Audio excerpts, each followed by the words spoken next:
हरे कृष्णा। तो आज हम इस एपिसोड में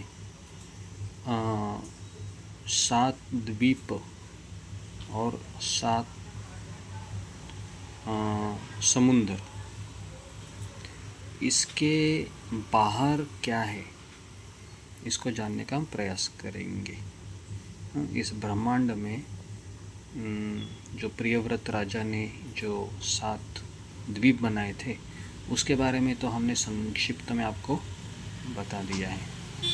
तो इस वीडियो में हम आपको 7 द्वीप और 7 समुद्र, इसके बाहर क्या है वो हम चर्चा करेंगे।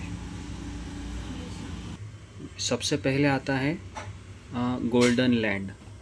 गोल्डन मतलब ये आप देख रहे हो, ये है सोने का ज़मीन है ना, इसमें सूर्य प्रकाश परिवर्तित होता है।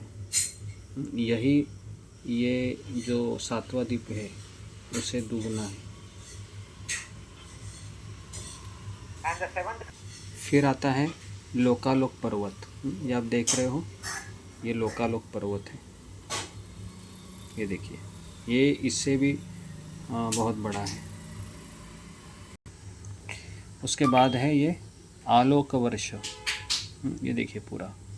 और उसके बाद है ब्रह्मांड का शेल है ना, या लेयर कहते हैं।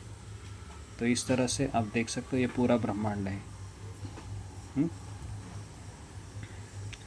तो एक चीज़ बताना आपको रह गया कि ये जो आलोक वर्ष है और ये जो यूनिवर्सल शेल है, तो ये आलोक वर्ष है और जो यूनिवर्सल शेल है इसके बीच फ्री स्पेस है।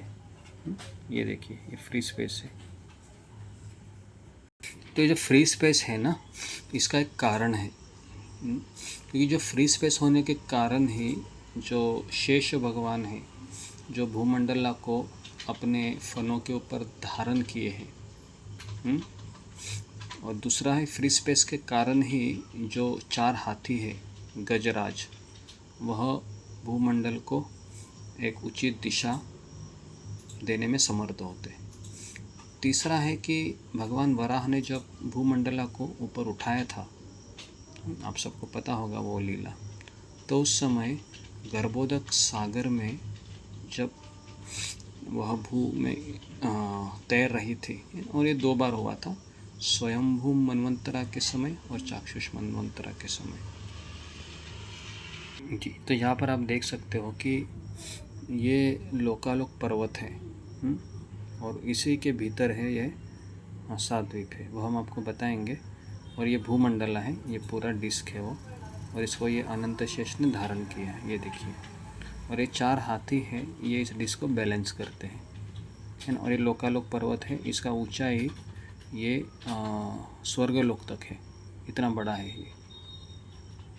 तो देखिए कि इस पूरे जो भूमंडल है, जो डिस्क है, इसको नीचे से अनंत शेष ने बैलेंस किया है, ऊपर से 4 हाथी इसको बैलेंस कर रहे हैं, ठीक है।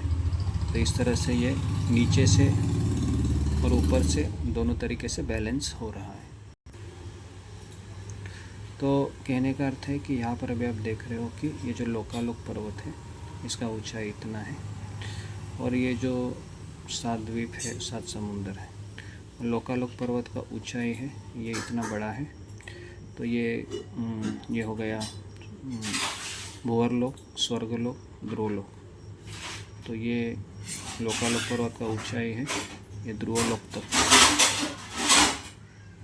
और इसका जितना भी सूर्य चंद्र तारों का प्रकाश है ये लोकालोक पर्वत तक रिस्ट्रिक्टेड है, इसके आगे सूर्य का प्रकाश नहीं जाता है। तो आलोक शब्द का अर्थ ही है कि जहाँ पर प्रकाश नहीं आता है। तो आलोक वर्ष के बाद प्रकाश नहीं आता है, इसलिए ये पूरा जो लैंड है आगे का पूरा इसमें अंधेरा रहता है ना, स्प्लिट डार्क एकदम। तो उसके बाद इस जगह पर जीवात्माएं नहीं रहते हैं, ये जगह जीवात्मा के रहने के लिए नहीं बनी है। तो देखिए भागवतम में भी किस तरह से लिखाया गया है कि ये जो मधुर जल है ना, तो ये जो मधुर जल के पश्चात हाँ, ये जो स्वर्ण भूमि है, तो ये स्वर्ण भूमि में सूर्य प्रकाश परावर्तित होता है, जो गोल्डन लैंड आपको दिखाई दे रहा है।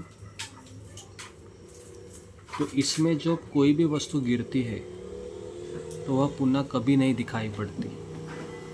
इसलिए सारी प्राणियों ने इस स्वर्णमय भूमि का त्याग कर दिया है, वहाँ पर कोई नहीं रहता है।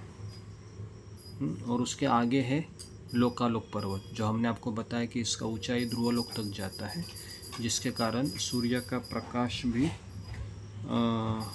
ध्रुवलोक तक ही फैला हुआ है। तो इस तरीके से जो लोकालोक पर्वत है ना, लोकालोक वर्ष सॉरी या आलोक वर्ष, तो वहाँ पर केवल अंधेरा होता है, इसलिए वहाँ पर कोई जीवात्मा रहता नहीं। ठीक है, तो इस तरह से मैंने आपको ये 7 द्वीप के आगे का चीज़ मैंने आपको बता दिया है। हरे कृष्णा।